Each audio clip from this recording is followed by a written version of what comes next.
Hola a todos, mi nombre es Hugo Marietán, soy médico psiquiatra, especialistas en personalidades complejas. Hoy estamos acá con la generosidad de Hernán que nos permite este espacio para comentar temas relacionados con justamente personalidades complejas. Tengo la grata información de que el video anterior que hablamos sobre la estafa, anatomía de la estafa, la verdad que tuve muchos aportes de gente que decía, yo le tengo que contar la estafa mía, doctor.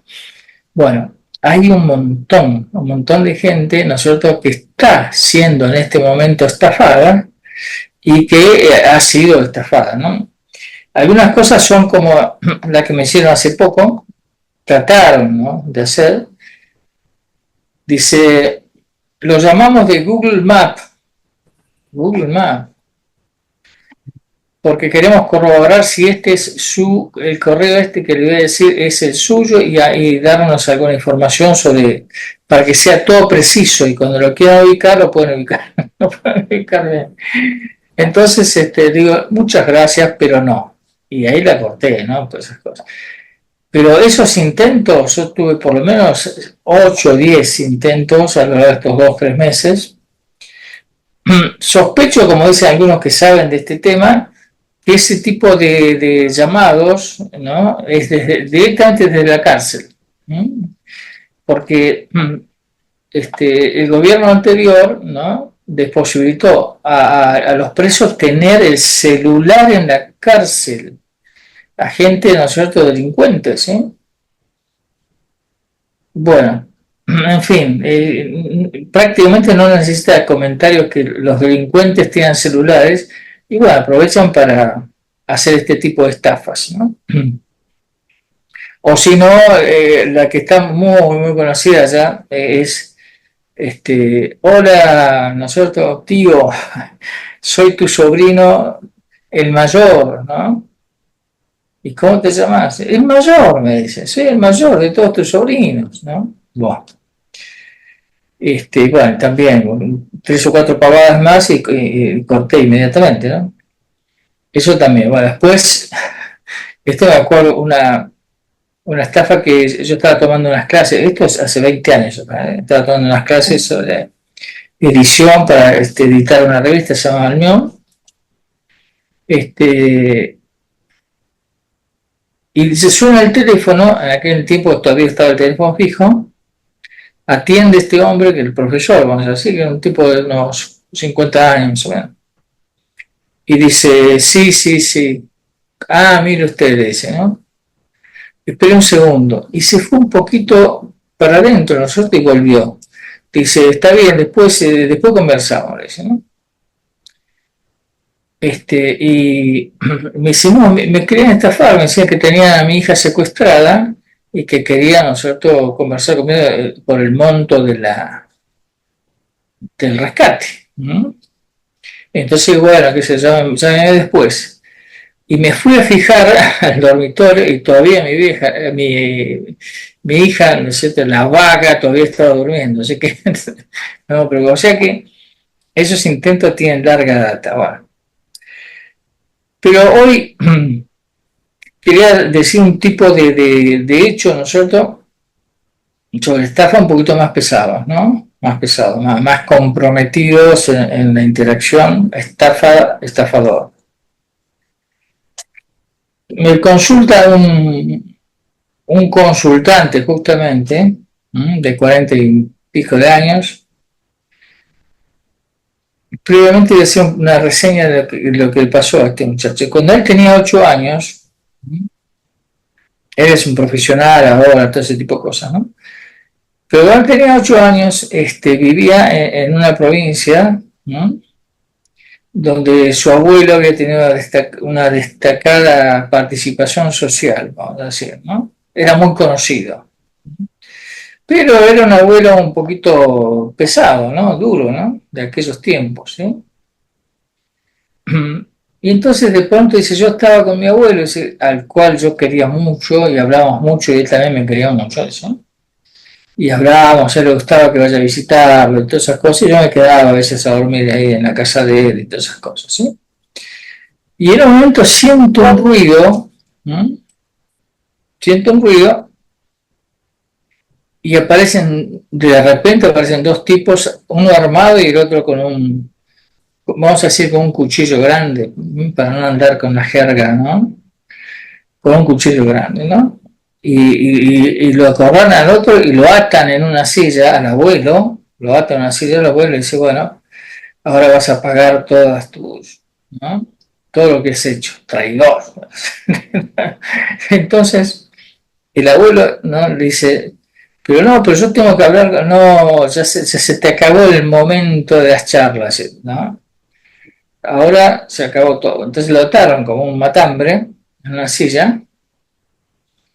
Dice, ahora te vamos a matar. Dice, ¿no? Y dice, no, no, ¿para qué? Si a mí me faltan pocos años para andar paleando las brasas ahí al rey del infierno. Dice, así, ¿para qué van a matar? Mátenlo a él. Y lo señala el chico que estaba en la habitación de al lado. Dice, mátenlo a él, que es más joven, y ahí sí se aprecia que usted ha hecho una cosa terrible de matar a un chico. Tenía 8 años el consultante. ¿No? Y bueno, estos tipos le mataron 4 mosquitos en la cara, ¿no? De manera un poquito brusca, y siguieron asusándolo, ¿no? Y el tipo dice, pero escúcheme, no están entendiendo, matarme a mí no tiene gracia, matarme a mí no tiene gracia.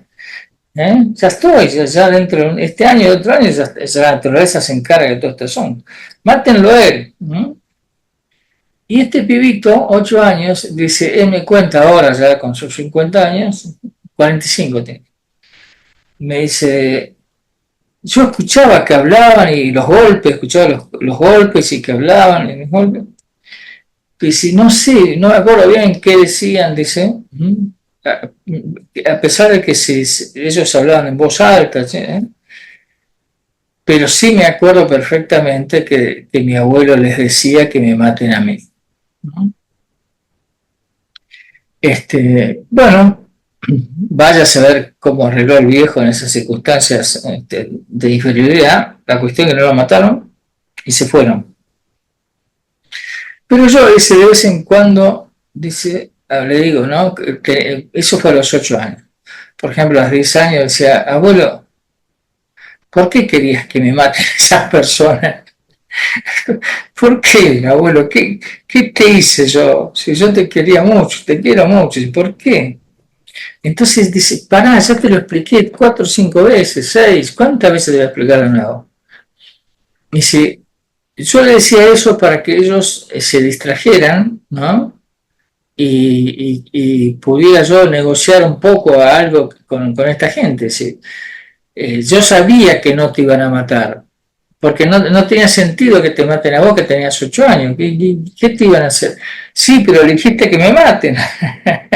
Y bueno, así a los 14, a los 15, hasta que bueno, el viejo por razones naturales se fue. Pero yo le decía, abuelo, ¿por qué quisiste que me maten? Bueno, y bueno, ese muchacho después viene a razón de ser un complementario. Eso también requiere toda una historia completa, esa etapa de la vida de este muchacho complementario.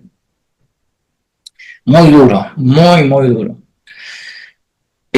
Pero con respecto al tema de la estafa, dice, yo vi el video suyo, dice el video suyo sobre anatomía de la estafa y me conmocionó, dice, porque usted en ese video estaba hablando de mi padre, ¿no? Estaba hablando de mi padre. Era lo que usted decía ahí sobre el estafador, ¿no es cierto? Era mi padre, ¿no? Como si mi padre le hubiera contado a usted, ¿no es cierto?, su vida, ¿no? Porque yo recuerdo perfectamente, ¿no es cierto?, lo salvaje y terrible que era mi padre, ¿no? En el tema de las estafas. A tal punto que llegó a estafar a su padre, que era mi abuelo, el de mátenlo a él, ¿no? Lo estafó a él y un día en función de que mi abuela había muerto, yo había heredado una porción de campo. Para ellos en las provincias el tamaño del campo, ¿no es cierto?, es muy relativo. Acá nos parece una enormidad, pero poner 100 hectáreas, ¿no? Una hectárea es una cuadra, más o menos, no es exactamente así, pero es una cuadra, ¿no? Imagínense un campo de 100 hectáreas son 100 cuadras, bueno, es un campo que hay que galoparlo para pasarlo de un lado a otro. Pero él decía un campito, dice este muchacho, no está vivo, o sea, es un campito. Y entonces un día mi padre dice, vos, ese campo que heredaste de tu abuela, dice, ¿no? Eh,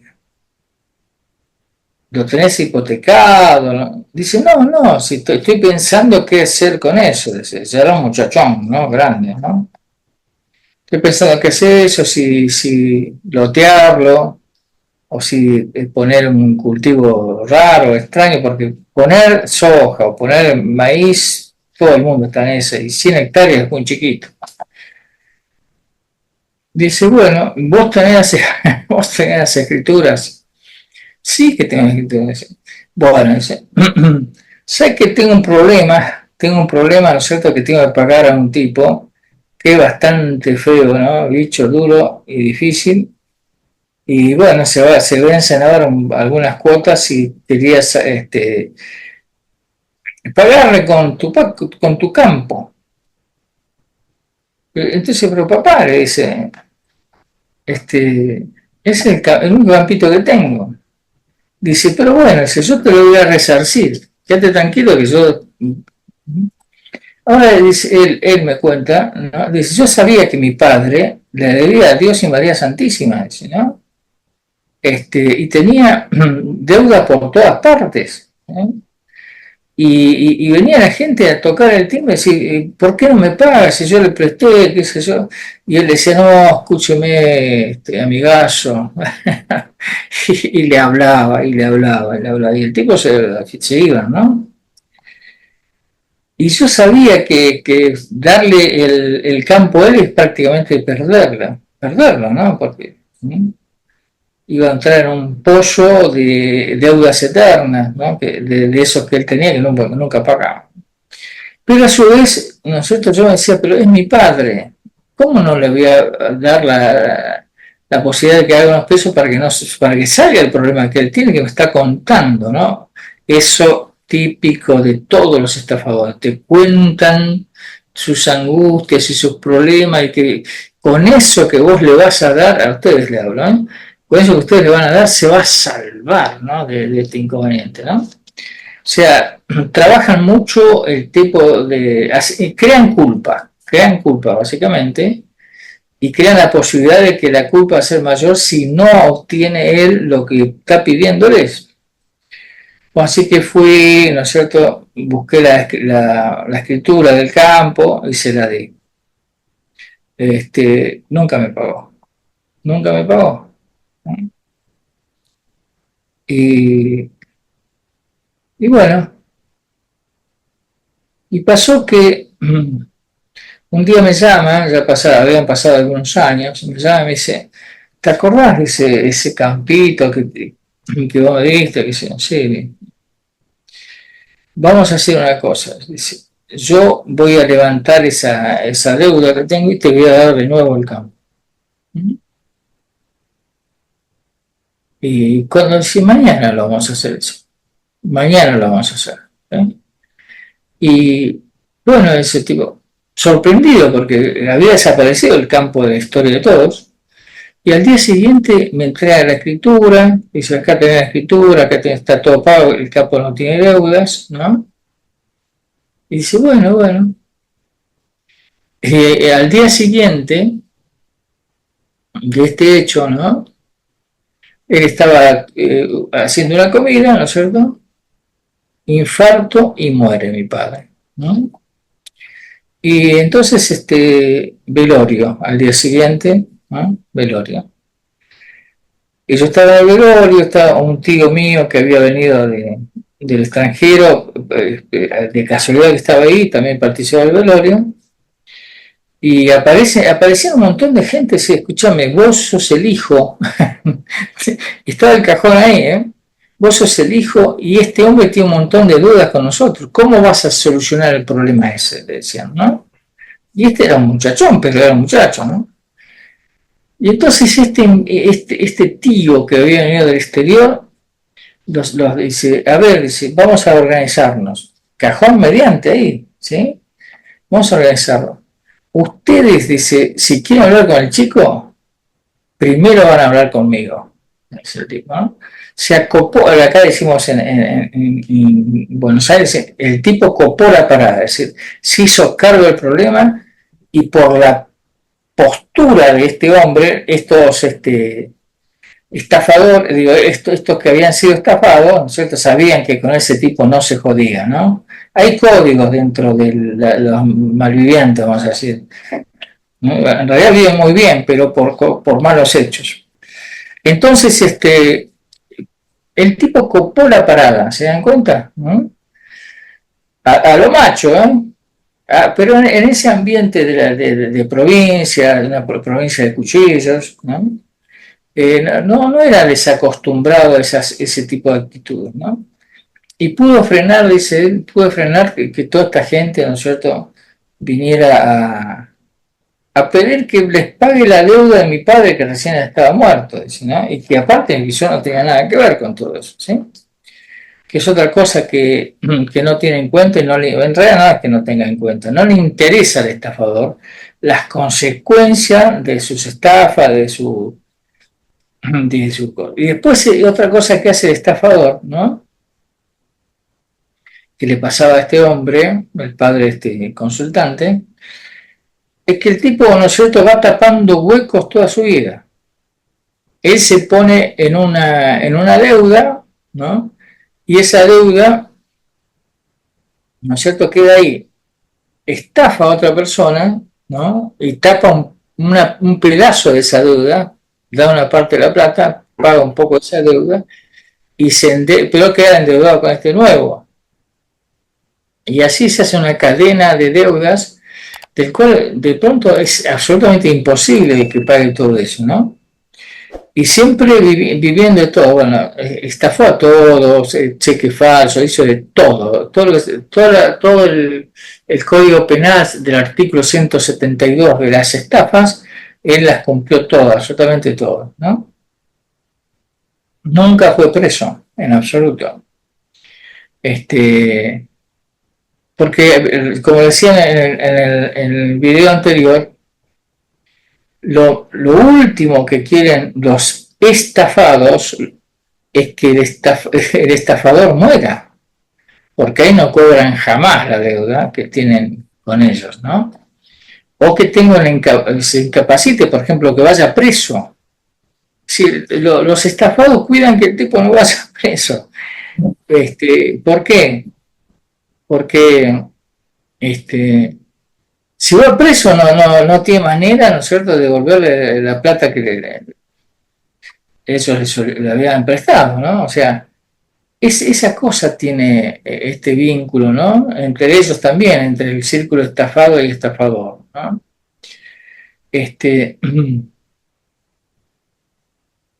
Y también, desde luego, ¿no es cierto?, algo parecido pasa con los usureros, no, Marietán, los prestamistas, la gente que va a solicitar un préstamo, ¿sí? El prestamista también está en ese juego, ¿no es cierto?, le presto a este y tal vez no me pueda pagar, ¿no?, todo, pero se arriesga el hombre, ¿no? Pero es un riesgo calculado, ¿sí? Y entonces el prestamista, ¿no es cierto?, hace el préstamo, el tipo se lleva, ¿no es cierto?, el préstamo, se deducen previamente los intereses, ¿sí?, y después le quedan las cuotas mensuales, una cosa así, ¿sí? Por lo general, el prestamista, el prestado, el que va a solicitar el crédito, ya sabe que no va a poder pagarlo en lo inmediato, ¿no? Más o menos. Otros sí, otros pueden tener una idea, ¿no?, de cómo pagar eso y lleva adelante. Pero hay un porcentaje que ya sabe que no va a pagar, entonces paga una cuota. ¿Por qué paga una cuota? Las cuotas son mensuales, ¿no? Por lo general. Entonces, ¿por qué paga una cuota? Porque así tiene 60 días, ¿no? 30 días que usó para sacar el crédito y pagar la primera cuota y otros 30 días, ¿no es cierto?, para la próxima cuota. Con lo cual, en la esperanza de que esta persona que sacó el crédito pueda tener algún otro ingreso como para pagar la cuota siguiente. Bueno, ¿cómo que es algo para que le pasa al país nuestro? Bueno, pero ese es otro, es otro tema. No se metan en la deuda externa. Bueno, así que después lo que yo estuve observando mucho, sobre todo ahora, ¿no? Estas cosas, que en general la cultura, ¿no es cierto?, tiene incorporado la corrupción. Hay una cosa de que uno piensa de manera bastante corrupta cuando tiene un problema de estas cosas, ¿no? De que hay que pagar que para aquello, ¿no?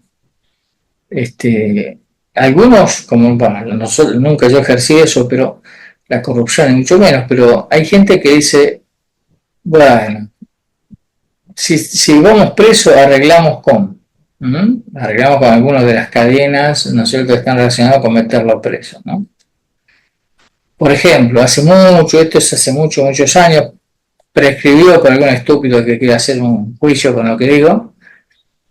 En algunos lugares del país, lo más remoto, por supuesto, así tiene que viajar,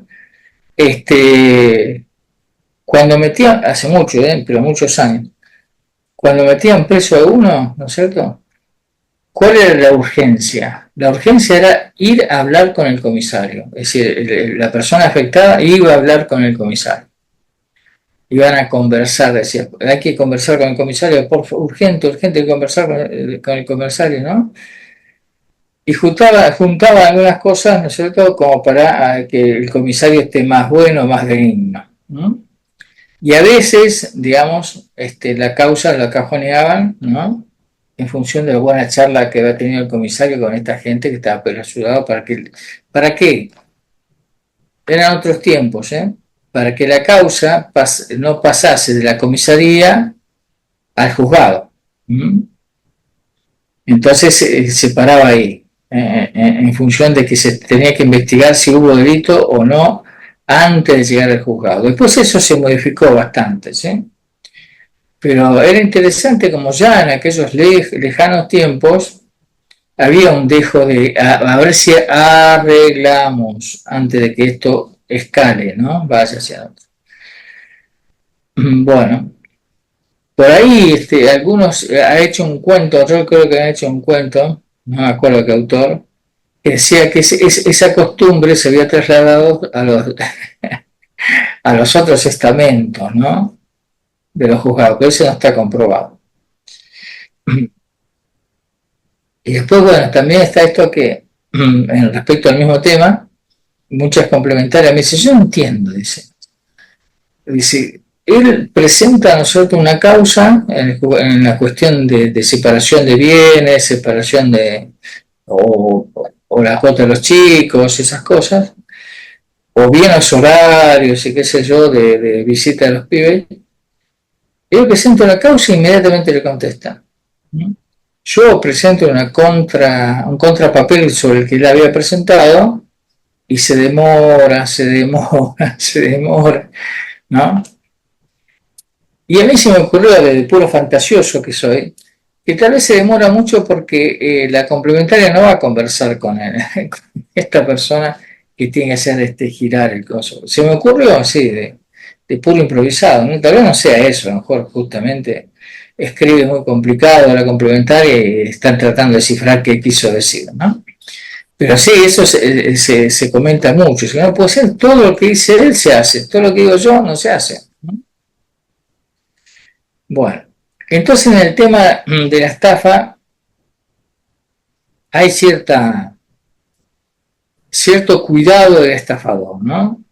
Y entonces, como en este caso que me comentaba este muchacho que murió Y el estafado se hace el intento, ya sabe que no va a llegar a ningún lado, ¿no? De ir a que el hijo, ¿no es cierto? O el que va a recibir la herencia, le pague, ¿no? Camino totalmente inutilizado, ¿no? Pero bueno, este, y en último momento, eh, Hernán García me hizo la pregunta, ¿y, y la complementaria no es una estafada? Me dijo, ¿no? La vez pasada en otro video. Y yo hice un panorama ahí rápido, y digo, sí, sí, es verdad. Porque acá las complementarias vienen, me dice, yo conocí a un hombre y después apareció otro hombre, ¿no? No, pero le digo, dígame, ¿es usted? No, no, yo conocí a un hombre cariñoso, conversador, empático no decía, ¿no? Pero bueno, que me entendía todo lo que yo le decía, que salíamos, íbamos al mismo lugar que siempre yo solía ir, qué sé yo. Tuve el primer hijo, ojo, que eso es lo que hacen los psicópatas, inmediatamente te embarazan, ¿no? Pues sabe que eso es una manera de extorsionar después a la complementaria. Y bueno, y después nos fue apareciendo un hombre más agresivo, ¿no? Después, o si no, o que use otro tipo de violencia. Por ejemplo, hoy me estaba diciendo una consultante, decía, sí, después de un año o 2 años, dice, yo iba al lado de él de viaje, ¿no? Y él no me hablaba, no me hablaba. Y sacaba el celular, se ponía, ¿no? Con el celular, íbamos a comer, luego si llegábamos al lugar, ¿no? Donde habíamos planeado ir unos días, el tipo se sentaba, sacaba el celular, seguía hablando, ¿no? Y yo estaba ahí, estaba presente, ¿eh? Estaba, como decían, de cuerpo presente, pero el tipo no daba no la registraba, vamos a decir, ¿eh? Y entonces, ojo, vamos de nuevo, pues yo insisto que también es un motivo de asombro para mí mismo. Esta mujer que me estaba contando, igual que la enorme mayoría de las complementarias, era una profesional, ¿sí? Una profesión de muy buena formación, o sea que su intelecto era, era óptimo, ¿no? Universitaria, posgrado, del posgrado, del posgrado, todo, ¿no? Esta muchacha tiene 2 hijos y decía, yo no entiendo, porque dice, yo cuando él decía, bueno, vamos a ir a tal país a pasar las vacaciones, yo sabía que no quería ir después de 5 o 6 años, ¿no? Porque iba a sufrir mucho. Pero, por otro lado, decía, yo quería ir con él, porque el solo, a pesar de que sufría, ¿no? Porque este era un tipo bastante difícil, a pesar de que sufría, yo quería estar con él, yo quería estar cerca de él, yo quería, ¿no? O sea que tu esclava, le digo, ¿no? Tu escuela psíquica, nosotros estaba en pleno vigor. Sí, dice, y yo después, claro, como ese cerebro está entrenado a resolver problemas de la complementaria, yo después me preguntaba por qué hacía eso. ¿Por qué a pesar de que sabía que me iba a tratar mal, que me iba a ningunear, como decimos acá, decir, no registrarte, no hablar de nada, yo igual prefería soportar eso a la ausencia de él, ¿sí? Entonces, y no sé por qué lo hice. Entonces yo decía, sí, es cierto, vos no sabés por qué lo hiciste, porque estos son actos irracionales, que no tienen una explicación.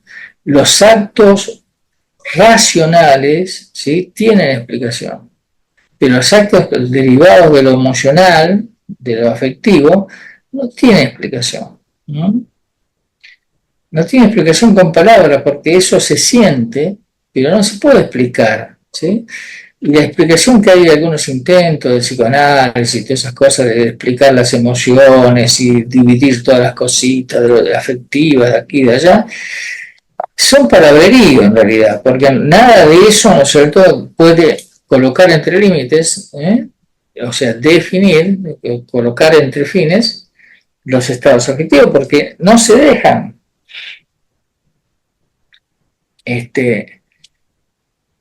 no se dejan definir ni acotar, se sienten. Por eso ella, a pesar, ¿no es cierto?, de que estaba consciente de que lo que estaba haciendo era un disparate, ¿no?, feo, algo que no tenía que hacer, como una persona semejante jerarquía intelectual andaba en eso, ¿no? Por eso se torturaba un poco. Sí, García, ¿qué necesita? Va de la mano del magnetismo que siente el complementario. Va, sí, sí, exactamente, ¿no? Va arrastrado, pero además hay una cosa que, porque si decimos magnetismo nos parece una cosa pasiva, ¿no? Que el otro tiene una carga positiva y ella negativa, entonces se junta pasivamente, por fuera de su voluntad. Pero acá, de nuevo, digo, ella razonaba, decía, yo a pesar de que sufría, yo prefería estar sufriendo con él que no tenerlo ahí a la vista, ¿no? No estar cerca de él.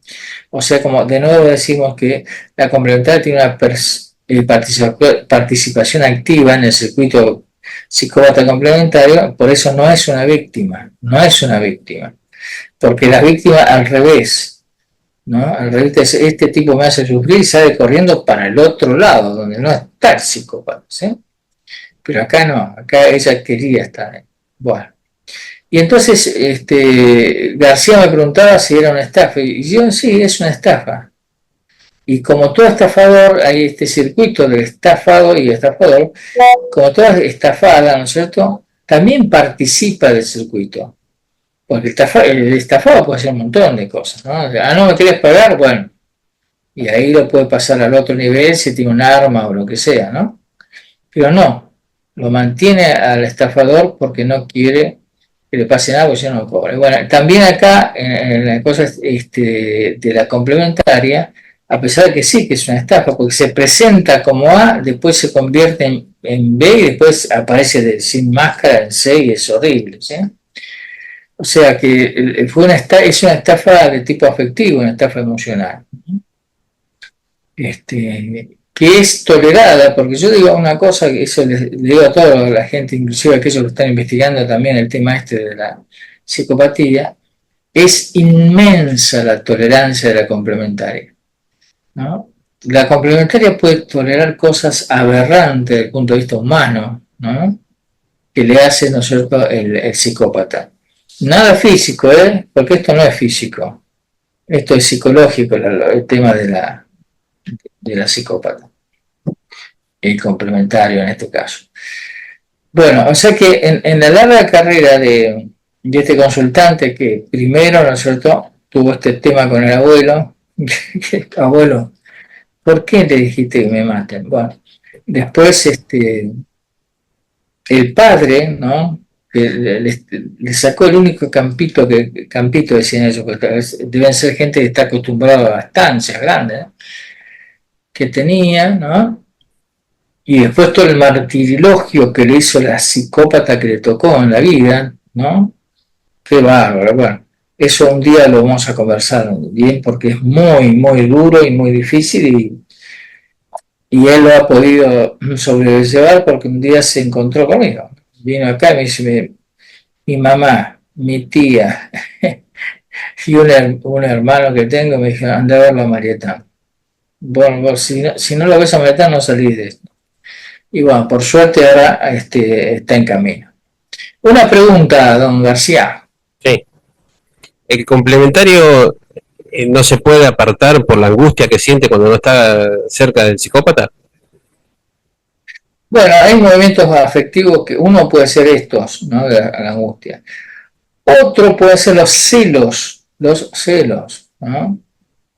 No de parte de la complementaria, porque el otro no siente nada, el otro es un robot, cero afectividad. Sí, los celos, ¿no? Es más, después de la separación con el psicópata, la complementaria sigue celosa y no le gusta nada que el otro empiece a hacer su vida y esas cosas. Hay un montón de movimientos afectivos de la esclava psíquica, ¿sí? La complementaria. Pero uno de ellos es la angustia. Sufren mucho, las complementarias sufren mucho. Y ahí hay una cuestión que les digo a todas las complementarias: no esperen ser comprendidas por las mujeres comunes. Las mujeres comunes no la van a comprender, porque las mujeres comunes dicen: ¿qué estás haciendo con este tipo? ¿Qué estás haciendo? Salí de ahí, salí de ahí. O los abogados, bueno, ya hablamos siempre de los abogados, pero bueno, ella cuenta su caso a los abogados dice: vamos a hacer un arreglo con él, vamos a conversar los tres juntos. No, burro, caballo. Bueno, García, nos vemos el martes que viene, ¿qué le parece? Muy bien, doctor, nos vemos el martes que viene. Saludos a todos, gracias por su tiempo. Adiós.